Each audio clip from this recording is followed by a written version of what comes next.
Union পরিষদ যদি নির্বাচন হয় সেখানে দেখা যাবে তখন আত্মীয়তা চলে আসবে, দেখা যাবে 5 জন নির্বাচন করেছে এই দল সেই দল অমুক তমুকের লোক, তখন তারা ওই আওয়ামী লীগের লোক টেনে টেনে আনতে থাকবে, বলবে আমার খালাতো ভাই মামাতো ভাই বেয়াই, আস্তে আস্তে লজ্জা শরম ভেঙে যাবে। অর্থাৎ বিয়ের পর বউর কাছে 5-7 দিন যেমন লজ্জা থাকে, এরপর লজ্জা থাকে না। এই যে আওয়ামী লীগের যে অপকর্ম দুর্নীতি এবং তারা যে গুম খুন হত্যা করেছে, সেই জন্য আমরা যেভাবে ক্ষিপ্ত, তারা আমাদের দেখলে একটু লজ্জা পায়। সেই লজ্জাটা কি আপনারা ভেঙে তাদেরকে দলে টাইনা বা তাদেরকে প্রতিষ্ঠিত করতে চান?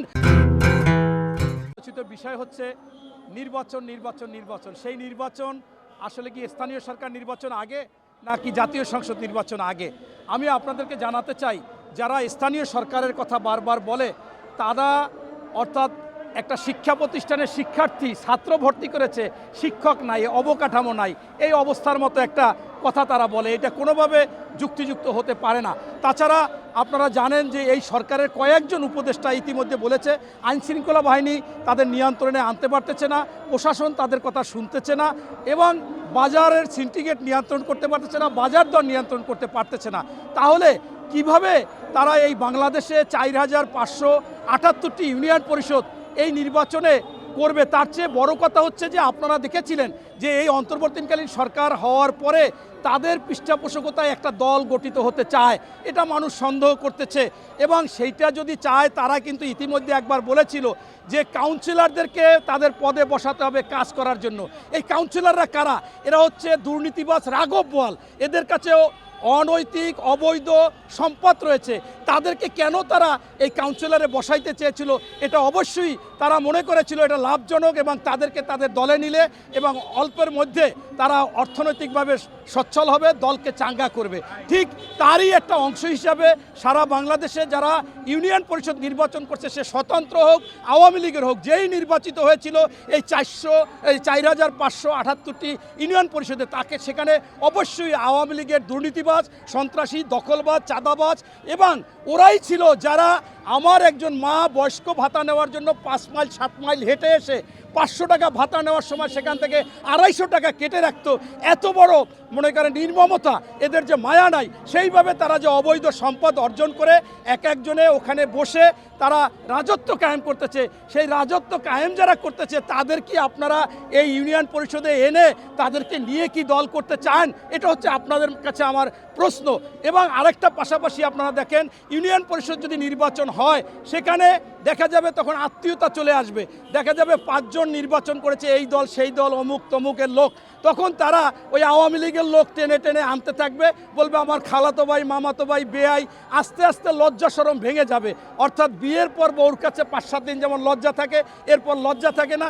এই যে আওয়ামী লীগের যে অপকর্ম দুর্নীতি এবং তারা যে গুম খুন হত্যা করেছে, সেই জন্য আমরা যেভাবে ক্ষিপ্ত, তারা আমাদের দেখলে একটু লজ্জা পায়। সেই লজ্জাটা কি আপনারা ভেঙে তাদেরকে দলে টাইনা বা তাদেরকে প্রতিষ্ঠিত করতে চান বা আওয়ামী লীগকে পুনর্বাসন করতে চান কিনা?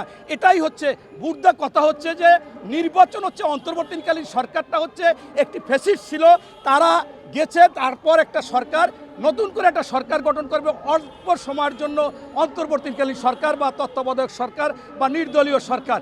আপনার কাজ হচ্ছে জাতীয় সংসদ নির্বাচন করা। আপনারা কেন এই কাজ সেই কাজে হাত দিচ্ছেন?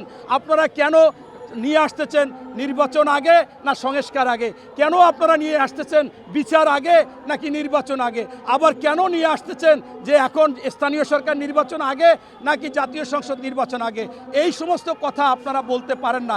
এই কথা বলা মানে তাহলে মুরগির সাথে বসবাস করতে হবে, মুরগি আগে না ডিম আগে? পৃথিবীর সৃষ্টি থেকে এই মনে করেন তর্ক বিতর্ক চলে আসছে। তাহলে সেইটা যদি এখন পর্যন্ত কেউ প্রমাণ করতে পারেনি, এই প্রমাণ করার জন্য আমাদের তাইলে মুরগির সাথে বসবাস করতে হবে, খোপে বসবাস করতে হবে, বসবাস করে বলতে হবে মানুষের দাবি, জনগণের দাবি, তারা 16 বছর ভোট দিতে পারে না, তাদের ভোট অধিকার চায়। ওই শেখ হাসিনা, ওই খুনি হাসিনা একবার সেনা সমর্থিত সরকার গঠন করেছে, এরপর এই 154টা বিনা প্রতিদ্বন্দ্বিতায় ছাগল গরু ভোট দিয়েছিল এবং মরা মানুষ ভোট দিয়েছিল। এর পরবর্তীতে দিনের ভোট রাতে হয়েছে। এরপর আমি ডামি স্বামী স্ত্রী মিল্লা টিল্লা একটা জগা খিচুড়ি আপনারা করেছেন, সেইখানে জনগণ ভোট দিতে পারেনি।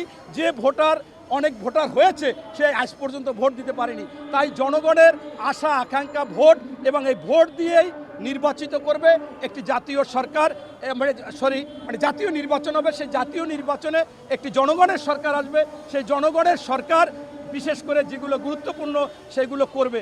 এবং যখনই আমি বিএনপি করি বিদায় অনেকে বলে যে আপনারা গিয়ে এইটা করবেন না, সেইটা করবেন না, বিচার করবেন না। আরে ভাই, বাংলাদেশের সবচেয়ে বিএনপি পরিবার ভুক্তভোগী বেশি, নির্যাতিত বেশি। বেগম খালেদা জিয়াকে এক কাপুরে তার সেই স্মৃতি বিজড়িত সেনা বাস থেকে বের করে দিয়েছে, তারেক রহমানের মাজা ভেঙে দিয়েছে, আরাফাত রহমান কোকো নির্যাতনে মৃত্যুবরণ করেছে। এর চাইতে আর নির্যাতিত পরিবার কোনটা হতে পারে? 65 লক্ষ লোকের নামে মামলা, আমাদের গুম করেছে, খুন করেছে, আমাদেরকে নির্যাতন করেছে, রিমান্ডের পর রিমান্ড, এক একজনের নামে 50, 60, 100টি মামলা, 65 লক্ষ লোকের নামে মামলা।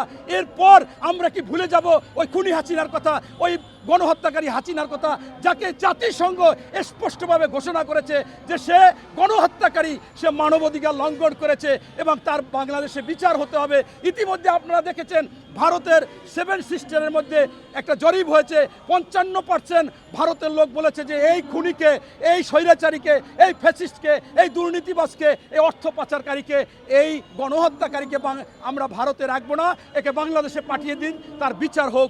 আপনারা গতকালকে দেখেছেন যে আপনার ওই যে বলতো খেলা হবে, খেলা হবে, কে বলতো? ওই কাদের বলতো, ওই শামীম ওসমান বলতো, আরও 2-1 বলতো খেলা হবে। এবং শেখ হাসিনা লাস্টে বলেছে যে আমার ছাত্রলীগই যথেষ্ট। সেই ছাত্রলীগের একজন নেতাকে কালকে দেখলাম বোরকা পরিয়া মেয়েদের মধ্যে ছিল, সেইখান থেকে পুলিশ টানা হেঁচড়া করতেছে এবং আওয়াজ করতেছে, মেয়েদের মতো কথা বলতেছে, মানে বোঝে যে এটা মেয়ে মেয়ে। শেষ পর্যন্ত বোরকা টোরকা খুলে দেয় যে এটা আস্থা একটা পুরুষ। তাই এই ছাত্রলীগ যে খেলা হবে, খেলা হবে কি অবস্থা সেইভাবে ধরা হচ্ছে এবং ধরতেছে। অতএব এই বাংলাদেশে যে যাই বলুক, আন্তর্জাতিকভাবে জাতিসংঘ বলেছে এ গণহত্যাকারী আওয়ামী লীগ এবং অন্যভাবেও বাংলাদেশে বলেছে।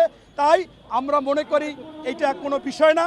বাংলাদেশে এই আওয়ামী লীগ 2-4 টার্মে কোনো রাজনীতিতে আসার সুযোগ নাই। এবং আমাদের বিএনপির কথা যে যা বলুক, আমরা বলেছি আগে শেখ হাসিনা বা আওয়ামী লীগের বিচার হবে। ভাই, যদি বিচার হয়, যেমন কম্বলের লোম বাঁচলে বাঁচতে বাঁচতে বাঁচতে কম্বল থাকে না, আওয়ামী লীগের যদি বিচার হয়, দুর্নীতি, খুন, এই গুম, হত্যা, এইগুলোর যদি বিচার হয়, তাহলে আওয়ামী লীগ বলতে একজন মেম্বারই নির্বাচন করার মতো কেউ থাকবে না। তাই আমরা বলছি যে তাদের আগে বিচার করা হোক। সেই জন্য আজকে স্পষ্ট যে আপনারা এই সুযোগে অনেকে মনে করতেছেন আওয়ামী লীগের ভোট টানবেন।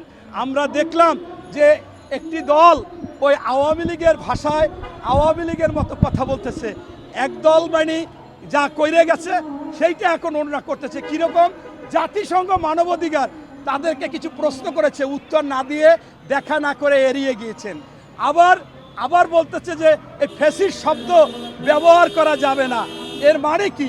একটা দলের প্রধান, আপনি মনে করছেন ক্ষমতায় চলে আসছেন, আপনি বলতেছেন এই ফ্যাসিস্ট শব্দটা আমরা না বলি, স্বৈরাচার না বলি। কেন? আপনার কেন লাগে? আপনার কাছে মাঝে মাঝে আপনাদের একটু সম্পর্ক ছিল, সেই জন্য আপনি আওয়ামী লীগকে ক্ষমা করে দেন। আপনি ভারতের সাথে সমঝোতা করে ভারতকে খুশি করে রাজনীতি করতে চান। এত সহজ না।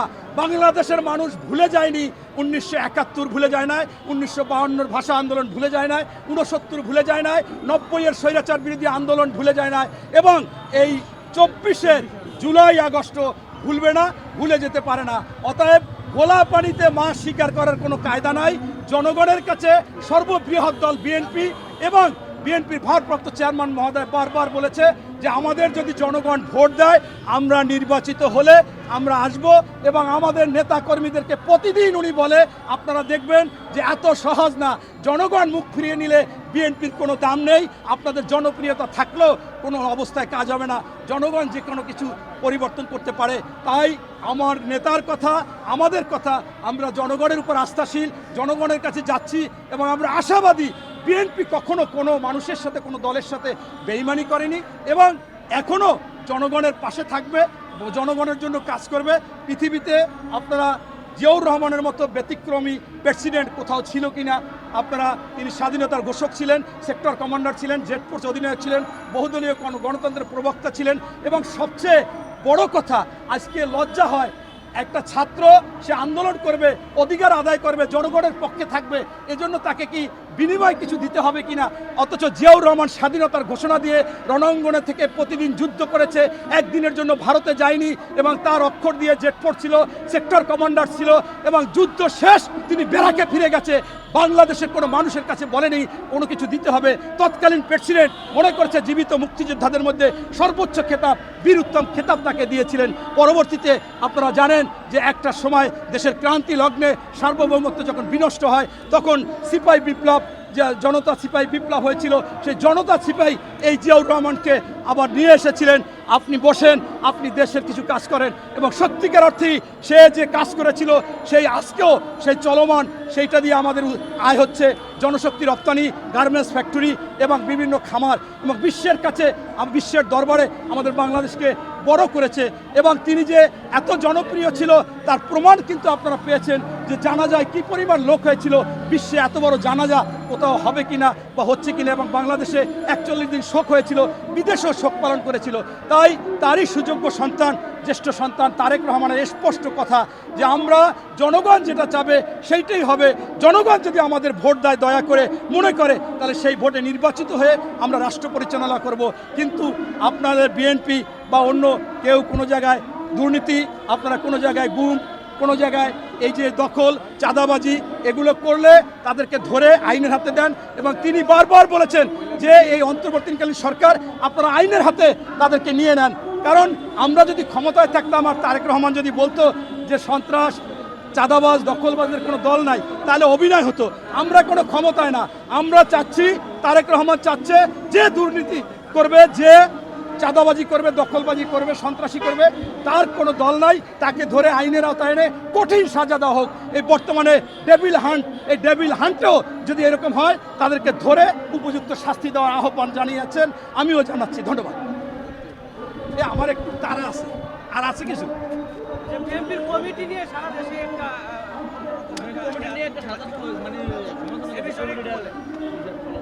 কি কি কমিটি নিয়ে সারা দেশে বিএনপির লোকেরাই একটা কমিটি নিয়ে কি করছে। আরেকটা বিষয় মনির ভাই, আপনি বললেন আপনারা নির্যাতিত, এটা সবাই স্বীকার করে, এটাকে অস্বীকার করতে পারবে না, কিন্তু ব্যারিস্টার রুবিন ফারহানা কিভাবে বলেন যে এর আগে আমরা ভালো ছিলাম।